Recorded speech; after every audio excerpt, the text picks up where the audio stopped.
Jou daaglikse CLF inspirasie. Vind rus by Jesus. Kom na my toe, almal wat uitgeput en oorlaai is, en ek sal julle rus gee. Matteus 11 vers 28. In die tye waarin ons leef, is alles so gejaag en deurmekaar. Elke mens moet hard werk om genoeg geld bymekaar te maak, sodat daar kos en klere vir sy gesin kan wees. Vandag moet vroue ook werk.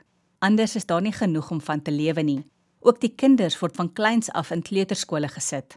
Ouers het vandag amper nie tyd om rustig saam met hulle kinders te wees nie. Ons hardloop van die oggend tot die aand rond om by alles uit te kom. Soms voel ons dat daar nooit rus en vrede sal wees nie. Nou nooi Jesus ons om by hom te kom rus vind. As ons elke dag 'n tydjie vir die Here afstaan, sal ons rus en nuwe krag vir die volgende dag kry. Vertel vir God hoe besig en moeg jy is.